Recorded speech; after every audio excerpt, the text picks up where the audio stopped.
İşlemayaptimi aparat? Nima chek bermayapsiz? Hozir men qolib qoldim-ku. Nima bo'ldi? Biz keyin ijtimoiy tarmoqqa ham qo'yamiz. Keyin bu bizning xavfsizligimiz. Men ruxsatimsiz sizlarni haqqida yo'qotib olmayman. Men ruxsat bersam, Bo'ldi. Men misol olmaydi deyapsiz, opajon. Bu samping qoidalariga to'g'ri keladimi mana? Sezsam buni jarima solinadigan holat. Facebookda. Bosh kiribdi mana axlat. Ha, va bu ularni qo'yib tur. kerak endi biz o'zbekchaga to'g'ri keladimi shu qilib? Endi o'zbekchilikka opajon juda ko'p bolalar o'lib ketyapti-da.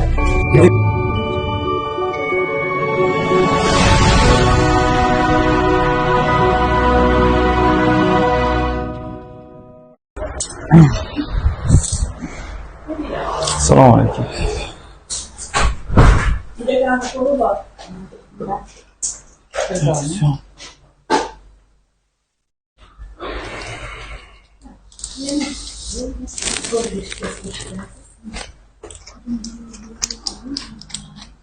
Mana muddatiga qarang. Men hamshira xizmatim bor ekan.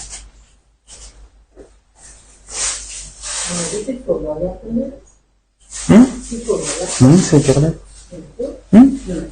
Nasıl kim biraz?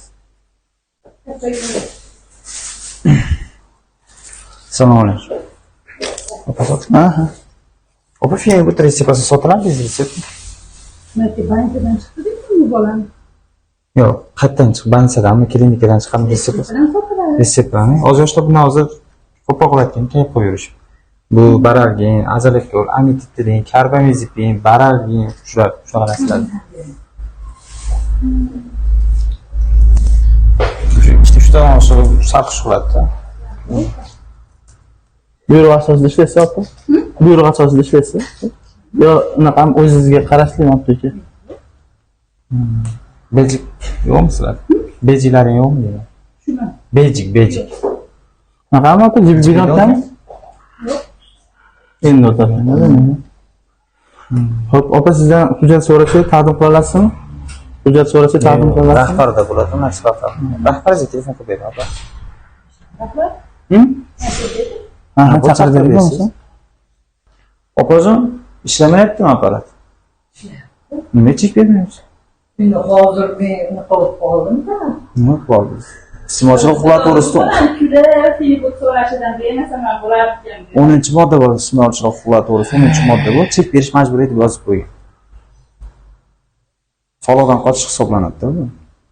Yoki aytyapmiz, olmasa ham chekingiz olib oling desiz, bu shart emasda, mana u kameraga yozib oladi. Misol, atdan chiqib turib rasm yo'li ilovaga tashlab yuborsangiz, sizdan shikoyat qiladi. Bu shuni o'zi oqlagan. Yaxshi bo'ladi.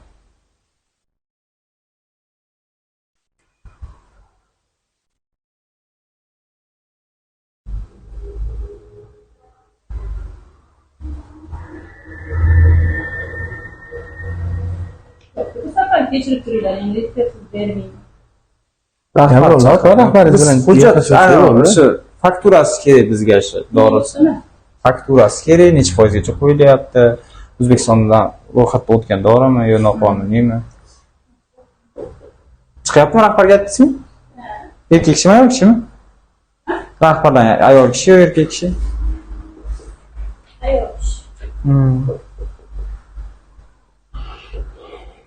Xushol bo'ling opa, 5 million 8 milliongacha qilib qo'ydasiz. Chekini butikka. Bittasi oyingizdan to'laysizmi? 5 million oylik olasizmi? Xushol bo'ling opa. Benim etvarımdan da o 5'te. Nega? Mana faktura. Ha, bu kelgan fakturasi da bular qo'ygan narxini yozishlari kerak emas, o'zlari qo'yishadi. Bu faktura. 19 ming. Bu kserokopiyasida. Ha, oling. Bu faktura bu to'g'ri 20% gacha qo'ysa bo'ladi. 20% dan ham 20% ga ham yetmaydi. 16% shunaqa. 15 var. Peki. Qancha oldin dorilarda muddat yaqinlashib qolsa olib tashlaysizlar? Bir oy oldin bunu yapmışsınız. Oxirgi marta qachon shuni reviziya qildilar? Ancha bo'ldi. Bir oy bo'ldimi yo'qmi? Bo'lmagan. Nihoyatda shunga ehtiyot bo'ling opajon. Просто iki stop bo'lgan mana. Paketdan chiqarib sotdim. Korobkada 2000 metr o'tib ketgan ekan-da. Assalomu alaykum opajon. Assalomu alaykum. Opa-singil sog'ingiz yaxshimi? Biz olyapti. Bizga qaratib qo'y opa nomga qo'yavering. Nima qayerdan keldi? Farg'onada. Farg'onada? Nima bo'lsa qanaqa tekshiruv? Opa, Tekshiruv emas, tekshiruv davlat tashkilotlari tekshiradi opajon. Nima? Iste'molchi emas, bloger emas. Finibut retseptasi sotiladimi opajon? Bezilsa. Yo'qmi? Men sotuvdim, u bola kirib so'ravdi, men bansaga yozadi deb, hali ota-onalarga deb sotchiman. Turing. Biz olyapti opajon. Konstitutsiyaning 33-moddasi yozib qo'yilgan. Har kim o'ziga kerakli ma'lumot olish, izlash, tarqatish huquqiga ega. Nima bo'pti nima? Men bu bolaga retseptsiz berib qo'ydim. keling aka savdoga ham. Men bu bolaga Mahmud o'g'li, davron ola. Ha, ichkariga kirib olaylik, savdoga xalaqit bermaylik. Siz farmatsevtika o'qigansiz opa? O'tirib turadimi?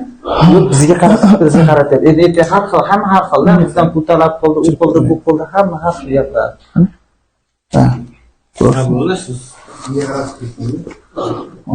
Opa, ismingiz nima? Salim. Salim opa, mana Baxtiyorsizmi? Rustam Baxtiyormi? Farg'ona shaharligiz opa. Hamshim Sunnatulloh, sherigimiz. Hop, opa, bizni ish faoliyatimiz bog'cha, shunaqa aptekalar sohasida ko'proq ishlaymiz. Blogermiz opa. Tushunadi opa. Ha. Aptekalarda hozir yoshlarimiz orasida shu aptekalardan retseptsiz dorilar olib, anaqa nima deydi, miyaga ta'sir qiluvchi o'z dorilar bilasizki, to'g'ri? Shunaqa dorilarni olib ko'p ichib, masalan, ikkita uchtadan ichib, o'shuni evaziga sarxush bo'lib ko'chalarda har xil yomon ishlar qilayotgani, keyin peridoz bo'lib qolib bolalarni bansaga tushib qolayotgani uchun hozir biz shu narsani ko'tarib chiqyapmiz-da opa. Bu masalan sizni oldingizga kirgan birinchi aptekamiz emas, biz 1 yil, 1,5 yildan beri shu borada faoliyat olib boramiz opa. Hozir sizni aptekangizga kirganimizda Finibut dorini bez retsept sotishdi opalar. Keyin chek berishmadi. Bitta bizga emas, o'pshi kirib kelayotgan ikkita odamga bir 5 ta odamga chekib bermadi. Tadbirkorsizda, to'g'rimi? Siz egasiz, to'g'rimi? Siz tadbirkorsiz opa. Siz jon kuydirasiz, siz pul tikasiz, siz o'sha necha bo'lsa ham shu foyda ko'raylik degan maqsadda shu odamlarga nima desam, O'zbekistondagi o'sha insonlarga ham anaqalarimizga yordamim tegsa, ham bundan o'zim manfaatdor bo'lay degan maqsadda ish olib borasiz, to'g'rimi opa? Hozir bular qilayotgan ishi sizga u 3 barobar, 4 barobarlab yomon ta'sir qiladi-da opa. Biz videoga olishimizdan maqsad shu opa. Biz video bilan kirishimizdan maqsad, masalan, siz kamerangizni biz olib turibsiz, to'g'rimi? Biz videoda olishimizdan maqsad bizni xavfsizligimiz yo'q opa, birinchi o'rinda. Biz keyin ijtimoiy tarmoqqa ham qo'yamiz. Keyin bu bizni xavfsizligimiz. Men ruxsatimsiz sizlarni haqqinglar yo'q, hozir oling videoga. Men ruxsat bersam olishga haqqinglar. Yo'q, opajon xolos. Yo'q, mana uni olyapsiz. Men sizni uyimga taklif qildim. Yo'q, bo'ldi, Uyingizga kirib turib men shkafningizni ochib shaxsiy narsangizni tekshirishga meni ham haqqim yo'q. Men hozir sizlarni ogohlantirib turib menga opa retseptsiz savdo bo'lyapti, cheksiz savdo bo'lyapti degan narsani menga yetkazishinglar kerak avvalo. Yo'q, shunaqa opa. Lekin siz bilan gaplashsak, uzr opa, gapingiz bo'ldi, men bor edi. Agar siz bilan gaplashadigan bo'lsak, bu bizni blogerlik faoliyatimizga ham, jurnalistlik faoliyatimizga ham bu noto'g'ri-da. Bu senzura bo'lib qoladi. Kelishib turib video olish bo'ladi. Opajon, shikoyatingiz bo'lsa, xolos ichki ishlar, xolos siz iqtisodiy departamentlar bilan shug'ullanadi. Kim haq, kim nohaq, bunisi ham aniq bo'ladi. Farg'onadan, meni Asakamdan emas, Andijonimdan emas, menga Farg'onadan. Respublika bo'yicha yuribmiz. Toshkentga ham borib keldik. Asaka emas, nafaqat Toshkentga borib keldik. Kanalga kirib turib ko'rsangiz, olgansiz, siz olib turib, siz mana iste'molchi, qo'yib olgansizlar shunaqa odamlarni, to'g'rimi? Qaraqalar. Mana shunaqa odamlarni aptekalardan bor retseptsizmi, mana bir Yo, biz noqonuniy ish faoliyatlarida olamiz faqat. Sizga o'xshagan noqonuniy ish faoliyat olib borayotganlarda olamiz faqat. mana misol olsak, 5 kishiga chek bermadi. Bormi? Bo'ladimi? Ogohlantirib. Yo'q, biz tashkilot rasmiy hisoblasizlarga jarib hisob ketmaymiz. Biz bu narsani videoni montaj qilib ijtimoiy tarmoqqa chiqaramiz. Soliq, farmatsevtika agentligi, iqtisodiy departament, kerakli 5-6 tashkilotda biz sizlar bilan shug'ullandik, kelib turib, jarimalarni solib, ma'muriy sudga tortib, ma'muriy bo'lsa ma'muriy, jinoiy bo'lsa jinoiyga tortib turib, o'zlari chorasini ko'ramiz. Nima keragi bor endi biz o'zbekchilikka to'g'ri keladimi shu qilayotgan ish? Endi o'zbekchilikka opajon juda ko'p bolalar o'lib ketyapti-da. Juda ko'p qiz, yosh bolaga sotmaymiz.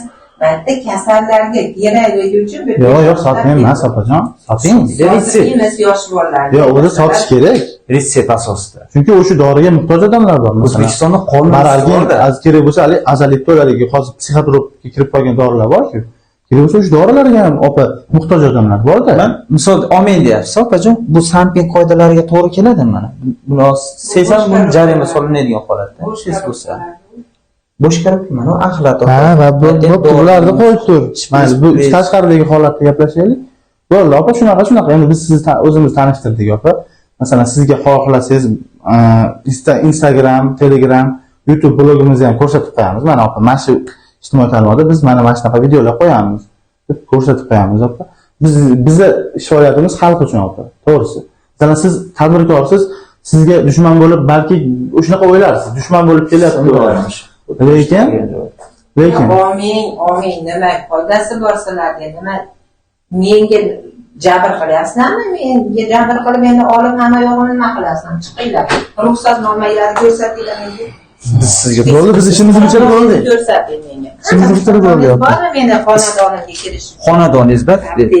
Aptekamga kirish uchun? Yo'q, siz bitta savolimga javob bering. Bu sizning uyingizmi?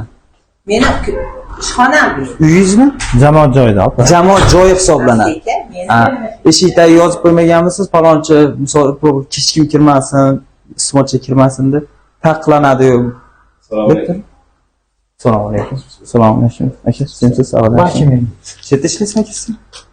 Onam bo'ladi. Ha. Blogimiz aka, ijtimoiy tarmoq faollarimiz sherigim ijtimoiy sifatida kirgan. Ijtimoiy sifatida kirgan bo'lsa ham, nimaga endi aynan bunaqa qilib pul topyapsizlar? Opa, Pul topyapti turganmiz, keltiraveramiz. Biz gaplashib olaylik, maylimi? Qanaqa qilib pul topyapmiz ekanmiz? Mana shunaqa qilibdi. Qanday qilib pul topyapsiz? O'zingiz qilib qo'yasiz hozir. Hozir siz qanaqa qilib pul topyapsiz, opa? Chek bermasdan, chek ishlamasdan noqonuniy ish faoliyatga borib olib, Umar, xolos, bezilsiz dori sotib siz to'g'ri ish faoliyatga boryapsiz. Soliqqa boradi, soliq bor, davlat budjetga tushadi. Ostona nimaga bezilsiz dori sotyapsiz? 5 kishiga bermadingiz. Qanday 5 kishi bitta? Mana shu yerga qilib turibdi. Necha kishiga bermadingiz mana? Qachon oldinglar bu dori? Mana shu soliqda yig'ilgan pullar nogiron, beva bechoralar davlat oshda gapirmay tursangiz, biz gaplashib olamiz. Boshliqlaringiz bilan, opa. Shikoyatingiz bo'lsa 102 qiling, opa, gaplashaveramiz edi. Biz departament qo'shib chaqirib beramiz sizga. Kelar, marg'ilonlarni shekar. Farg'ona shahardan aka. Esingizmi aka? Sotgan aka. Alisher aka Resept sotgan. Kirdi. Bu resept asos sotiladimi? Siz sotdingizmi? Ha. Noz yoshlar kayf qilyapti. Bu ayrim 5-6 dorilar bor. Yo'q, psixotrop emas. Обезболивающий aka. Tinchlantiruvchi. Sutashi dori. Shunga o'xshagan dorilarda aka, endi masalan, bular taqiqlanmagan sotish aka. Prosta retsept bilan sotish kerak. Maqsad retsept bilan sotdirish shu narsani. Ancha yosh biz aka. 100 ta odam ishlatyapmiz. Bitta narsa, 2 ayolni ham ishlatamiz. Bu 2 ayol bola chaqa oila boqadi. Tushunasizmi? Ukalar bizga nima xizmat? Biz savdogarmiz. Tushunasizmi? Biz tadbirkor. Shu aka mana shu resept sotmasa, Bo'ldi. keyin buni hali aytib qo'yibman aka. YouTube, Facebook, Instagram, Telegram, TikTok, Google ijtimoiy tarmoqlarga chiqaramiz. Konstitutsiyaning 33-moddasida har kim o'ziga ma'lumot olishi kerak. Yo'q, biz aka siz aytdingiz, men kanalga kirib bir qator ko'rib Toshkentga ham borib keldik, respublikaga borib. Ikki aka ishchilar bo'lsa, mana yerda manolar turibdi-yu, dorilar. Men o'zbekchilik, men so'ksiz ham, men ursiz ham. Yo'q, aka hozir ichib ovqatlanib chiqyapti. Ko'rsin. Ana shularda ham oldirib qo'yish dorilar zo'r bo'ladi. Ichirishda turib, ses kelib qolsa ham aka yopishtiradi. Shunga ham dorilar yerlarda turibdi. Endi misol ses kirib boraveradi-da. Mana samping qoidalari bo'yicha tekshiraveradi. Kiradi, tik ko'rsa, ana nima ekan, korobka bitta boradi, bo'ldi. Shu 3 million bojari. Kerak. Bularni tushuntirish kerak. Ayol kishi ekan deymi. Erkak kishi bo'lsa ekan, misol tozalikka qaramayapti. Ular ayol kishi. Sizlar misol oilada halolab olish kerak. Bo'lsa,